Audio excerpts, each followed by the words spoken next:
வணக்கம். ஆயேகா தோ மோதி ஹி. என்ன நடந்தாலும் பிரைம் மினிஸ்டர் மோடி தான் 3வது முறையும் பிரைம் மினிஸ்டராக பதவியேற்க போகிறார். அப்கி பார் 400 பார்.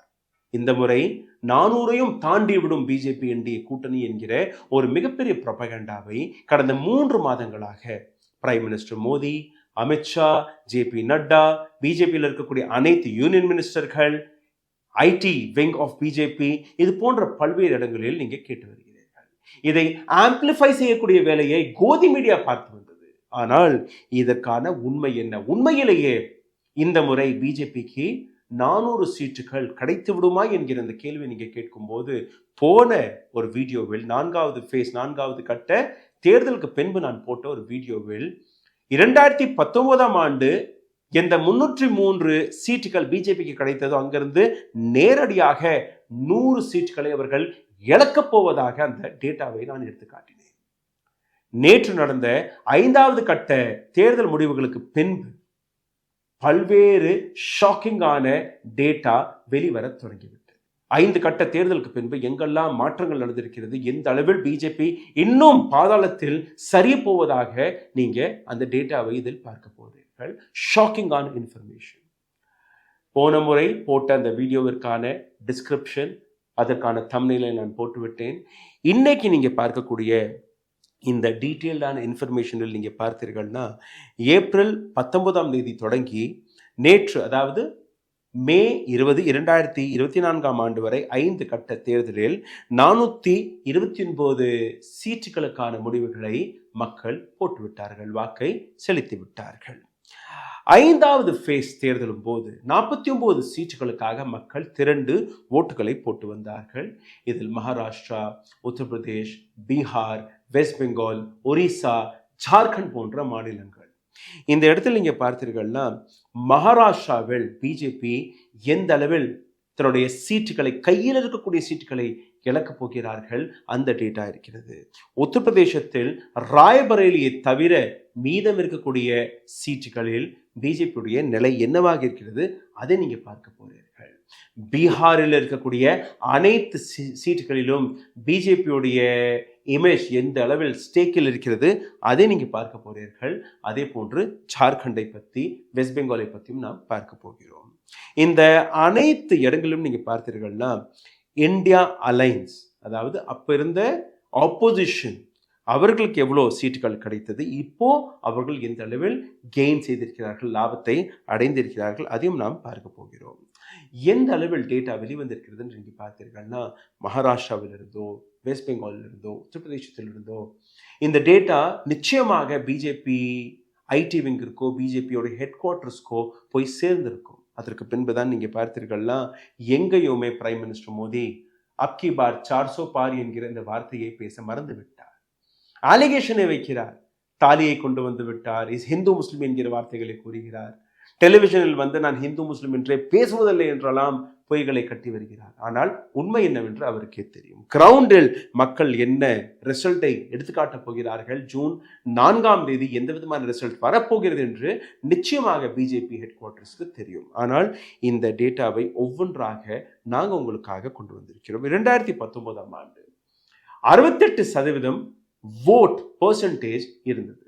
68% மக்கள் ஓட்டை போட்டார்கள். இப்போ நடக்கக்கூடிய இந்த தேர்தலும் போது, 5வது கட்ட தேர்தலும் போது நீங்க பார்த்தீர்கள்னா 62% மட்டும்தான் மக்கள் ஓட்டு போட்டிருக்கிறார்கள். அதாவது 2019ஆம் ஆண்டிலிருந்து இப்போ நீங்க கூட்டி கழிச்சு பார்த்தீர்கள்னா 6% மக்கள் குறைவாக ஓட்டு போட்டிருக்கிறார்கள். இதுவே ஒரு மிகப்பெரிய டேட்டா. அகிலேஷ் யாதவ், ராகுல் காந்தி, உத்தவ் டாக்கரே, தேஜஸ்வி யாதவ் போன்ற தலைவர்கள் நாடு முழுவதும் தன்னுடைய மாநிலங்களில் இல்லை நேஷனல் வைட் அவர்களுடைய பிரச்சாரத்தை நீங்க பார்க்கும்போது அது ஒரு மிகப்பெரிய அடியை பிஜேபிக்கு கொடுத்திருக்கிறது. மகாராஷ்டிராவில் இருக்கக்கூடிய 48 சீட்டுகளுக்கான தேர்தல் முடிந்து விட்டது.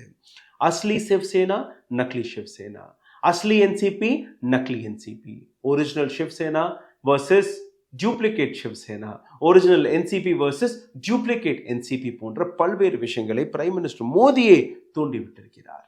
மகாராஷ்டிரா, பீகார், வெஸ்ட் பெங்கால், உத்தரப்பிரதேஷ், ஜார்க்கண்ட், ஜம்மு அண்ட் காஷ்மீர் மற்றும் லத்தாக் இந்த அனைத்து இடங்களுக்கான டேட்டாவை ஒவ்வொன்றாக நீங்க பார்க்கும்போது 50% கையில் இருக்கக்கூடிய பிஜேபி கையில் இருக்கக்கூடிய சீட்களிலிருந்து 50% அவர்கள் இழக்கப் போவதாக இந்த டேட்டா ரிப்போர்ட் வெளிக்காட்டுகிறது.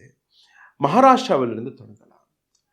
பிரைம் மினிஸ்டர் மோடியோடைய மிக நெருக்கமாக இருக்கக்கூடிய அல்ல பிஜேபியில் இருக்கும் ஒரு சீனியர் பொசிஷன்ல இருக்கக்கூடிய ஒரு தலைவர் Piyush Goyal, union minister of commerce, industry, consumer affairs, food and public distribution.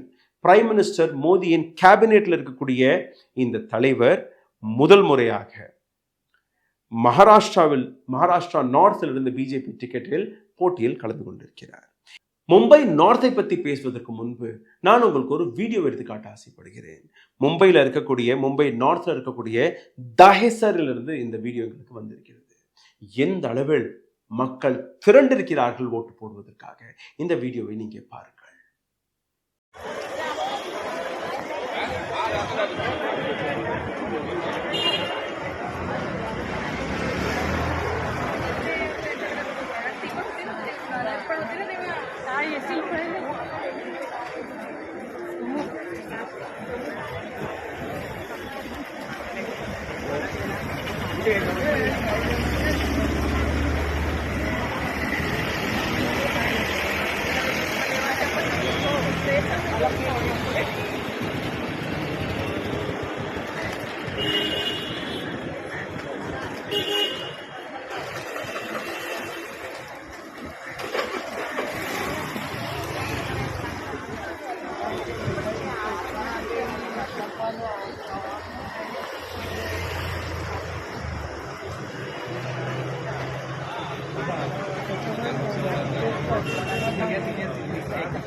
चिट्ठी मेरे पास आया है.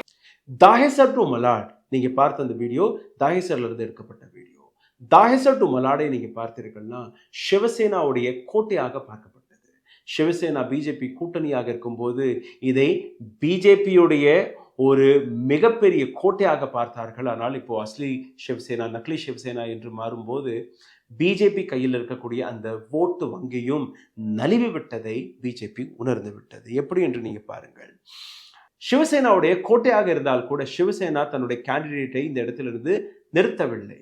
யார் நிற்கிறார்?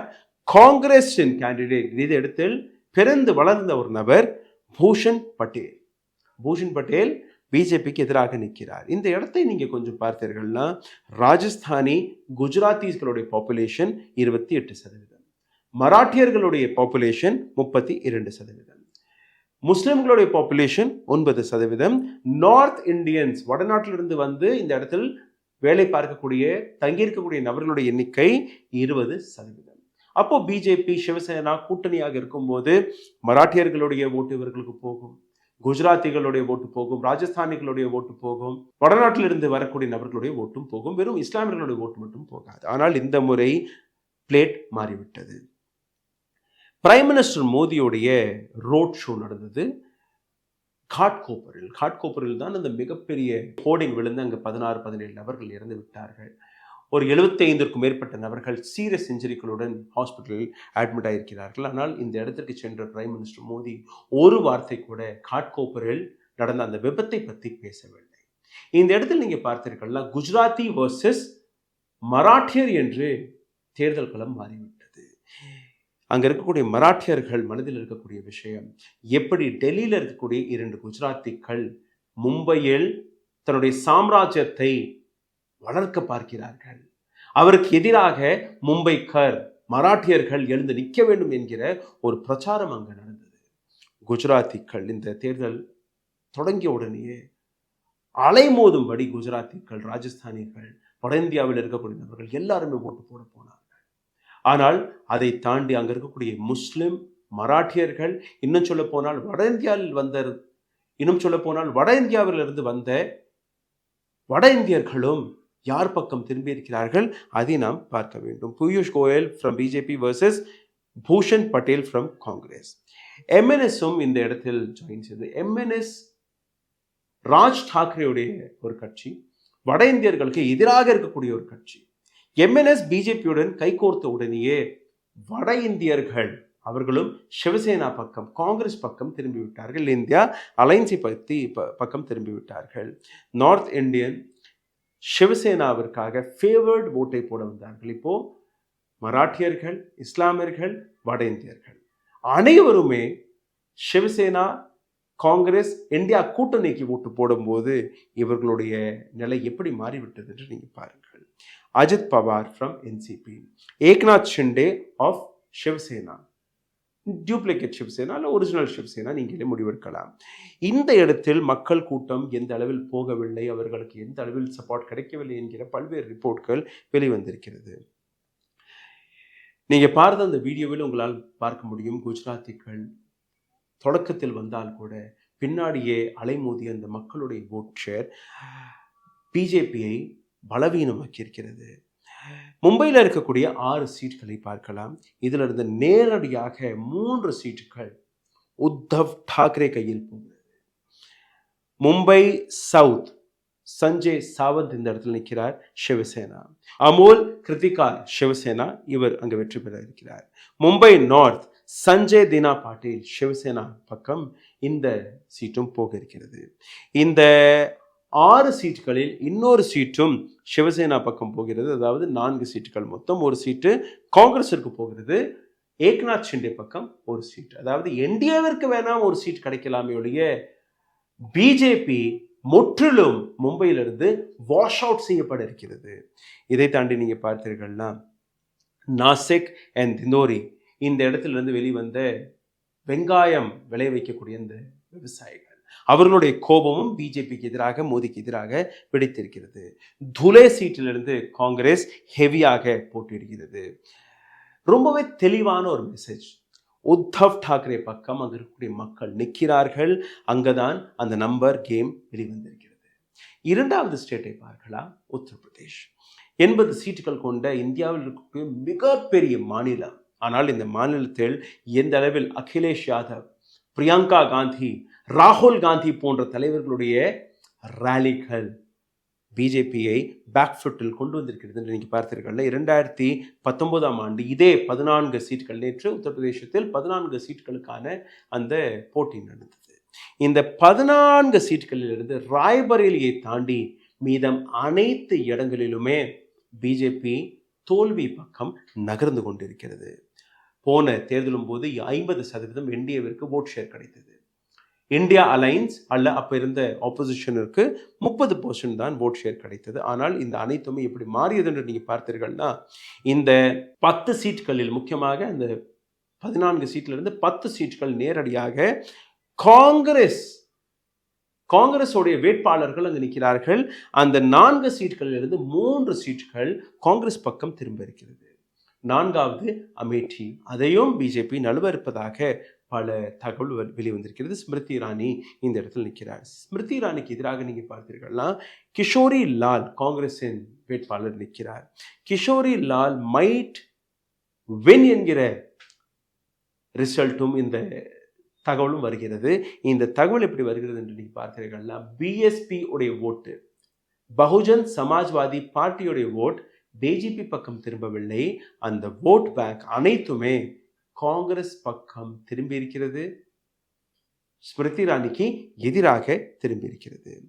ராய்பரேலியிலிருந்து 100% ராகுல் காந்தி அவர் பக்கம்தான் அலை இருப்பதாக பல தகவல் எடுத்து காட்டுகிறது.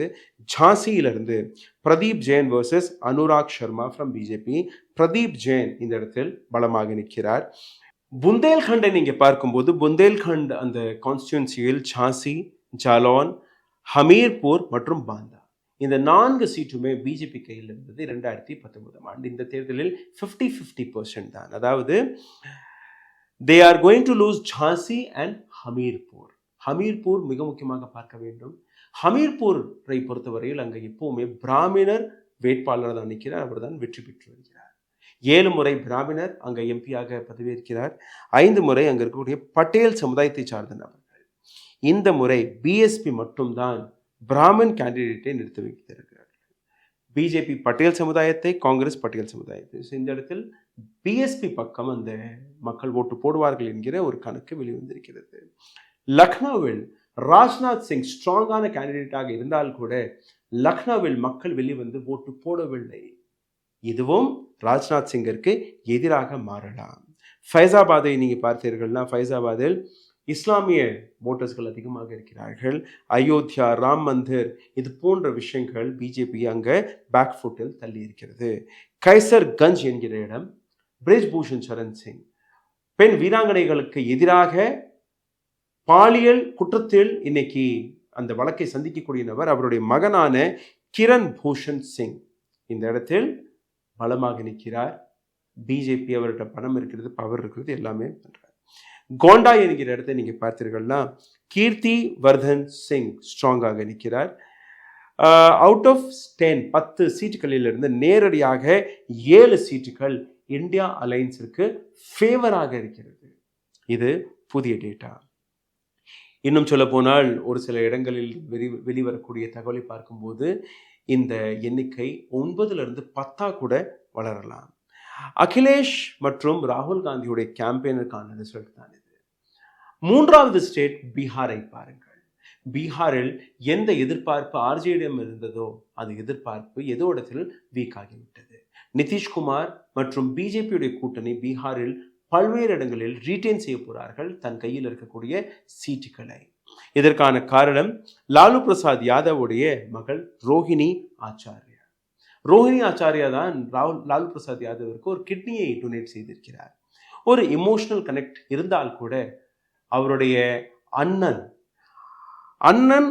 மனைவியை எப்படி விவாகரத்து செய்தார்கள் என்கிற அந்த விஷயத்தை அவருடைய மாமனாரே வெளியே போய் மேடையாக போய் பேசியிருக்கிறார்கள்.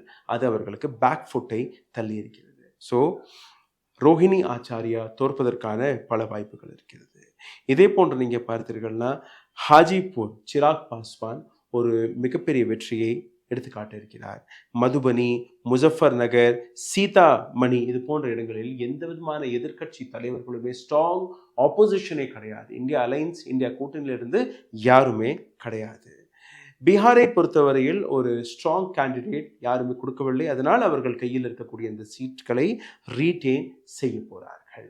வெஸ்ட் பெங்காலை பார்ப்பதற்கு முன்பு ஜார்க்கண்டை பார்த்து விடலாம்.